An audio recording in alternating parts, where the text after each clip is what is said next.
اعوذ باللہ من الشیطان الرجیم بسم اللہ الرحمن الرحیم۔ سب تعریفیں اس ذات واجب کے لیے جو پوری کائنات کا خالق و مالک ہے، اور درود و سلام محمد و آل محمد علیہ الصلاۃ والسلام کے لیے جو نہ صرف یہ کہ موجب تخلیق کائنات ہیں، بلکہ آپ کی عزت، عظمت اور شان و مرتبہ یہ بھی ہے کہ جن و انس اور ملائکہ و انبیاء تو رہے ایک طرف، خود خالق و مالک بھی آپ پر درود و سلام بھیجتا ہے۔ ان اللہ و ملائکتہ یصلون علی النبی یا ایھا الذین آمنوا صلوا علیہ وسلموا تسلیما۔ اللہم صلی علی محمد وآل محمد وعجل فرجہ۔ مدینہ العلم چینل کے تمام سامعین و ناظرین، السلام علیکم و تحفہ یا علی علیہ الصلوۃ والسلام مدد۔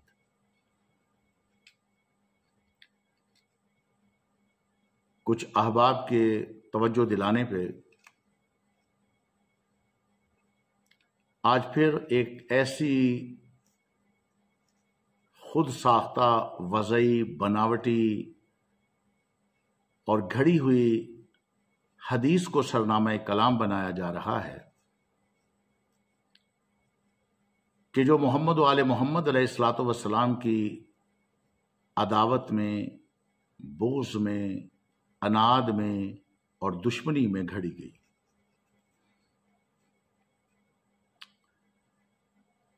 مسلمان بھائیوں کی مختلف کتابوں میں موجود ہے،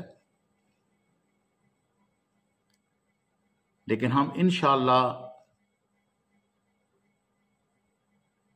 اس کا خود ساختہ ہونا، وضعی ہونا اور اپنے ذہن سے گھڑ لینا بھائیوں کی کتابوں سے ہی ثابت کریں گے۔ اور روایت یہ ہے کہ ایک روایت کے مطابق خلیفہ اول نے حضرت علی علیہ الصلوۃ والسلام سے اس خواہش کا اظہار کیا کہ چونکہ آپ نے پیغمبر اکرم صلی اللہ علیہ وآلہ وسلم کو غسل دیا اور رسومات تجہیز و تکفین ادا کی، اس لیے میری یہ خواہش ہے کہ یہ امور میرے لیے بھی آپ سر انجام دیں، اور جب یہ امور سر انجام دے دیں تو میری میت کو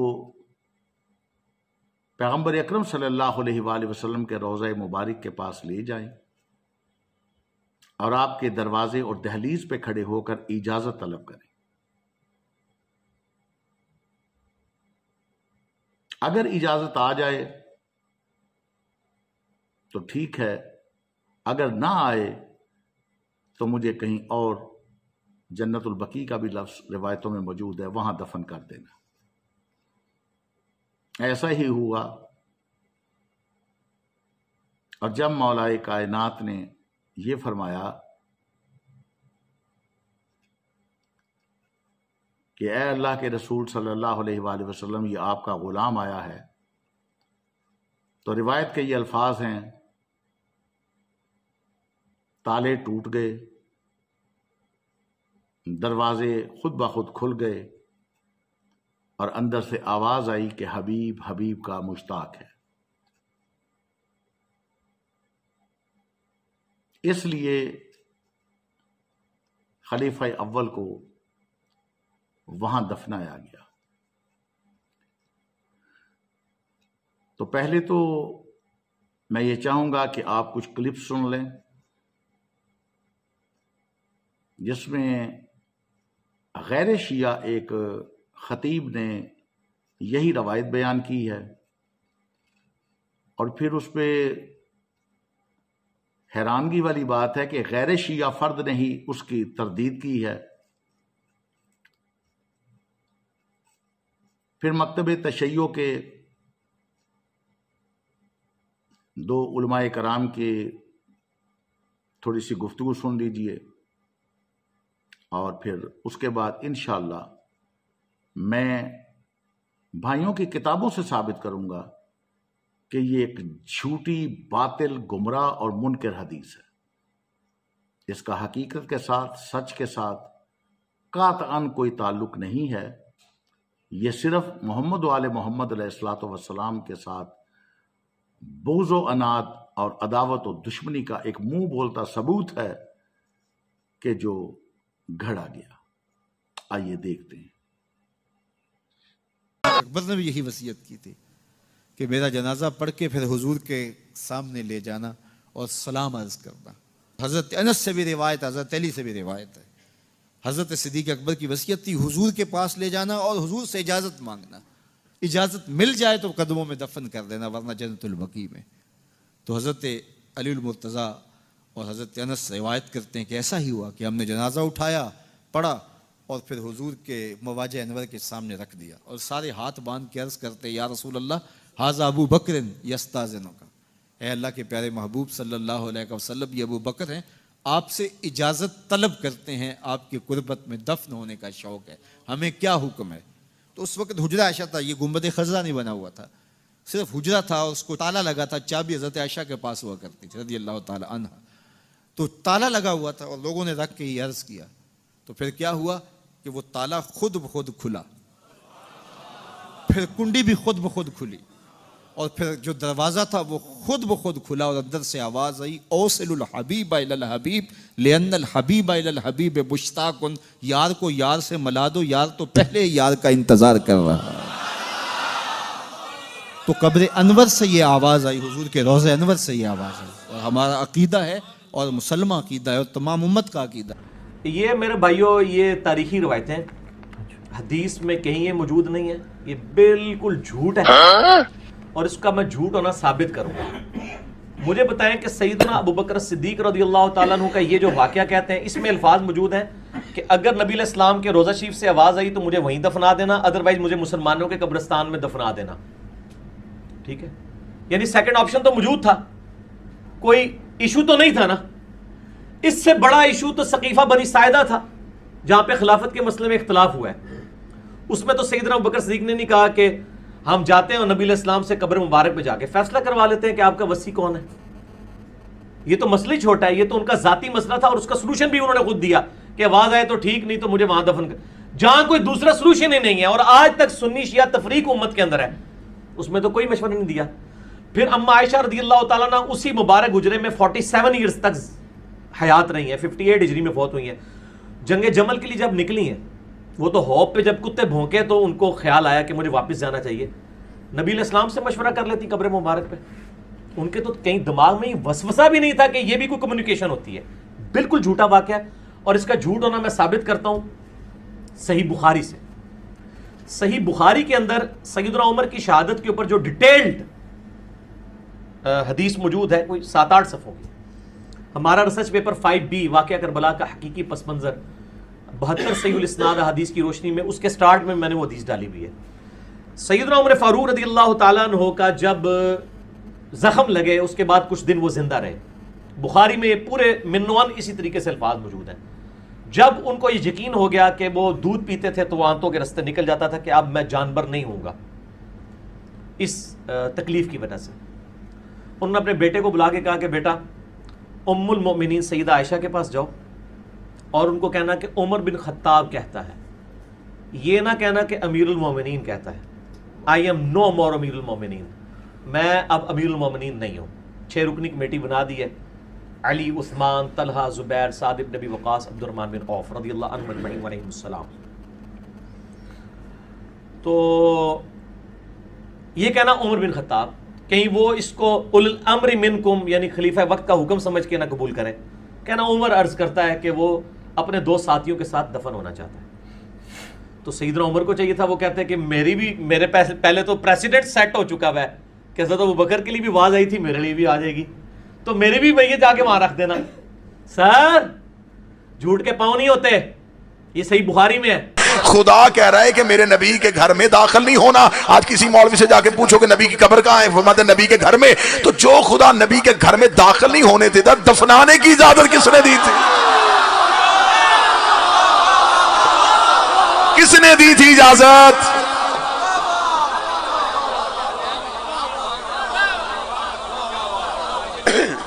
جو خدا داخل نہیں ہونے دے رہا، جو اللہ نبی کے گھر میں داخل نہیں ہونے دے رہا، آپ ہمیں بتا دیں کہ اجازت دی تھی نبی نے، اجازت نامہ دکھائیں، تو پھر قرآن کی صریحاً خلاف ورزی نہیں ہوگی. خدا تو داخل نہیں ہونے دے رہا. اتنا سخت ہے خدا. خدا کہہ رہا اگر جانا پڑ بھی جائے فوراً اٹھ کے آنا، زیادہ دیر وہاں بیٹھنا نا. اگر نبی کھانے پہ بلائے اس کے گھر کے برتنوں کو بھی نظر اٹھا کے نہ دیکھنا.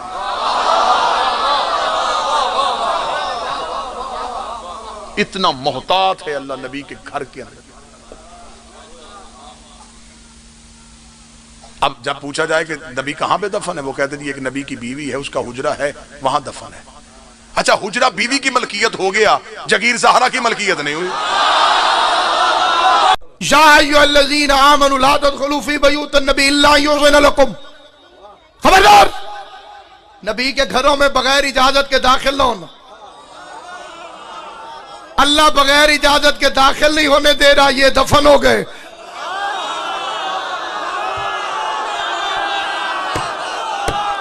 سمجھ نہیں آئی؟ جو بندے چوپے انہیں سمجھ آئیے کہ نہیں؟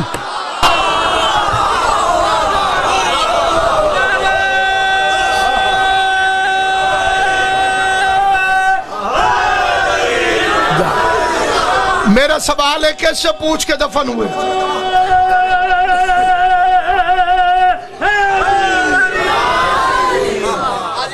دیکھ لو میری طرف جناب، میرا بڑا ادب سے سوال ہے کس سے پوچھ کر دفن ہوئے؟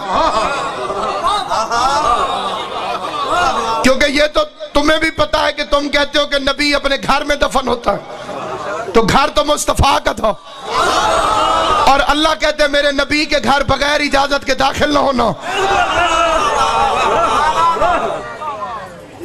فکرہ بڑا حساس ہے، لیکن ذمہ داری سے کوئی بھی بات پڑھی جا سکتی ہے. ذمہ داری میری ہو گئی، فکرہ میں پڑھ رہا ہوں. کہتے جی نہیں، وہ تو بی بی عائشہ کا حجرہ تھا. میں ہاتھ جوڑ کے پوچھتا ہوں کوئی کتاب ثابت کرے کہ بی بی پیکیاں دا حصہ لے کے آئی سی. جب محمد کا وارث ہی کوئی نہیں ہوتا تو بیوی مالک کیسے بن گئی؟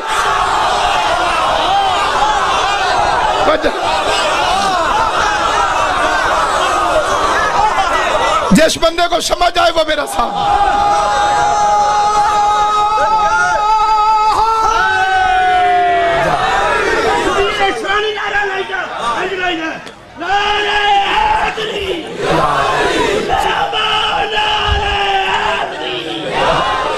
محمد کی اپنی بیٹی کو تو وارث بننے نہیں دیتا.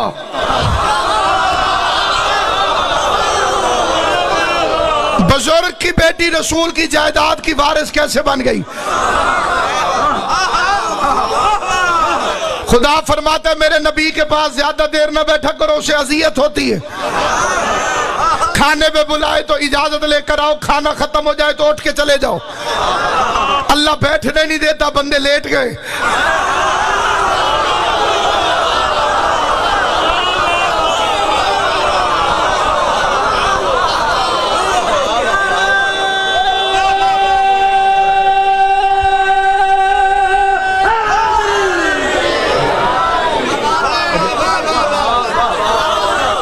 ایک بزرگ اماں تھی مجھ سے لڑ پڑی.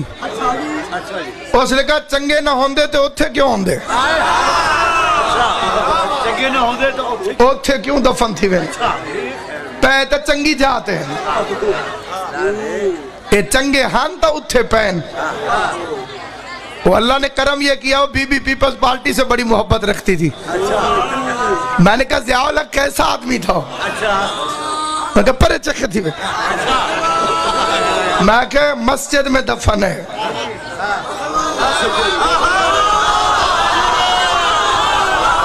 فیصل مسجد کے دروازے پر اس نے گندہ سا منہ کر کے کہا ان کی حکومت جو تھی جہاں مرضی دفن کر دیں. پتہ چلا حکومت والے جہاں مرضی چاہیں دفن کر دیتے ہیں. جب علی کی حکومت آئی تو اس نے تیسرے کو دفن نہیں ہونے دیا. سامعین و ناظرین، آپ نے ملاحظہ فرمایا فریقین کی گفتگو بھی آپ نے سنی، اور میرا خیال ہے اب یہ سمجھنا، پرکھنا یا جانچنا کوئی مشکل نہیں ہے کہ اس حدیث کی حیثیت کیا ہے اور حقیقت کیا ہے۔ عزیزان، میں تو صرف یہ عرض کروں گا کہ مخدومہ کونین مادر حسنین بنت رسول الثقلین صلی اللہ علیہ وآلہ وسلم کے حق کے پدر جاگیر فدق کے غاصبین کے نزدیک اب رسول اکرم صلی اللہ علیہ وآلہ وسلم کی ایک زوجہ کے لیے پیغمبر اکرم کی وراثت کا فوجداری حکم کیسے پاس ہو گیا؟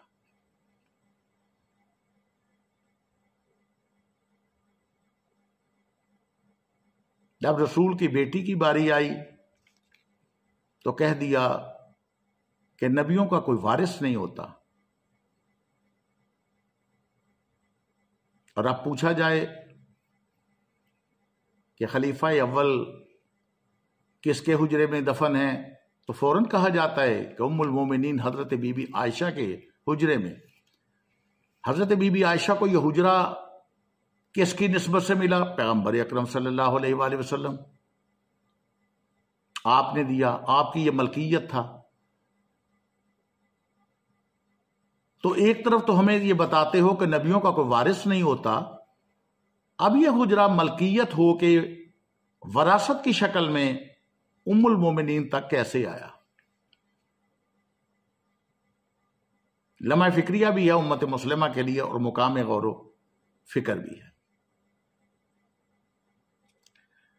اب حیرانگی والی بات ہے کہ خلیفہ اول کے لیے